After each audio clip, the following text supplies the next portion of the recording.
મોરબીની જીવાદોરી સમાન મચ્છુ બે ડેમના દરવાજાની રિપેરિંગની કામગીરીના કારણે આ વર્ષે ડેમમાંથી પાણી છોડવામાં આવ્યું હતું અને ડેમ ખાલી કરવામાં આવ્યો હતો, જેના કારણે પાણીની કટોકટી સર્જાય તેવી આશંકાઓ સેવાઈ રહી હતી। જોકે જે તે સમયે તંત્ર દ્વારા દાવો કરવામાં આવ્યો હતો કે નર્મદાનું પાણી ડેમમાં ભરવામાં આવશે અને આસપાસના વિસ્તારોની જરૂરિયાત મુજબ પાણી પૂરું પાડવામાં આવશે। જોકે તંત્રનો આ દાવો આ વર્ષે ખોટો પડ્યો હતો અને તેના કારણે મોરબી પાલિકા વિસ્તાર હોય કે આસપાસના ગ્રામ પંચાયતો હોય, ઠેર ઠેર પીવાના પાણીની મોકાણ સર્જાઈ છે।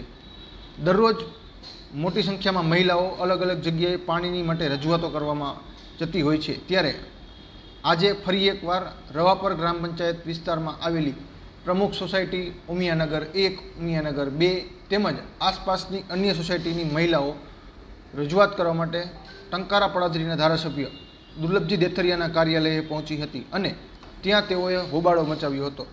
ધારાસભ્યને તેઓએ રજૂઆત કરી હતી કે તેમના વિસ્તારોમાં છેલ્લા 1.5 મહિનાથી પૂરતું પાણી મળતું નથી, જેના કારણે તેઓને હાલાકીનો સામનો કરવો પડી રહ્યો છે। અવારનવાર રજૂઆતો કરવા છતાં ગ્રામ પંચાયત તેમજ સ્થાનિક તંત્ર પૂરતું પાણી આપતા હોવાના દાવા કરી રહ્યા છે। ખરેખર આ દાવાઓ કેટલા સાચા છે તેઓ પણ એક મોટો સવાલ છે। ये છે કે મારી જવાબદારી નથી, પંચાયતની જવાબદારી। તો પંચાયત કેની નીચે આવે છે? દુર્લભજીભાઈ નીચે આવે છે કે પછી નરેન્દ્ર મોદીની ડાયરેક્ટ આવે છે? અને ઉપપ્રમુખ એમ કહે છે કે 2 દિવસે 1 કલાક જ પાણી આવશે।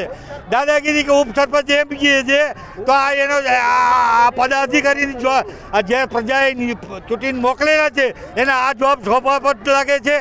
અને દુર્લભજીભાઈએ પણ છે ને આમાં કુડીમાં ઘોડ ભાંગી રહ્યા છે, એની છતામાં આવે છે, એ ધારે કરી શકે, એ ધારાસભ્ય MLA છે।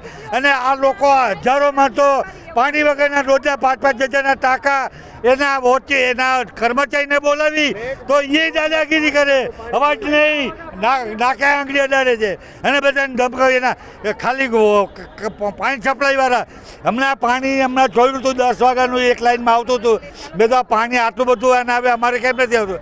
તો કે મને નથી ખબર પડતી ક્યાંથી એના પાણી આવે। આવો જવાબ આપ્યો।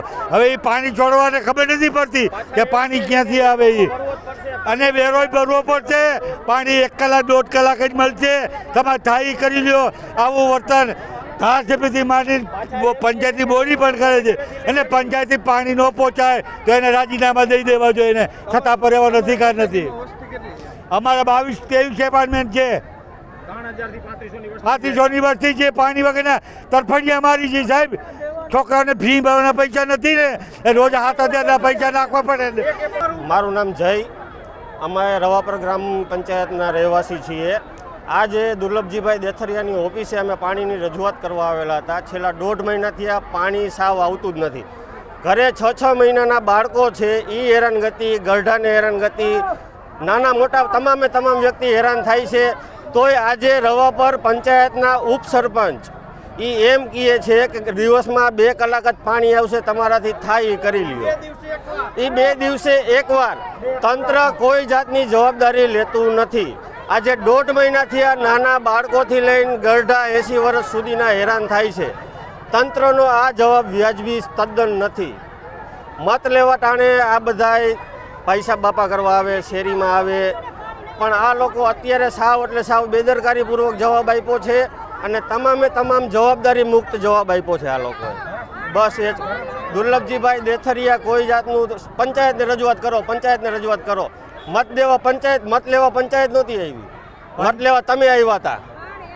એટલે એક જ રજૂઆત છે, જ્યાં સુધી પાણીનું સોલ્યુશન નહીં થાય ને ત્યાં સુધી આંદોલન ચાલુ રહેશે।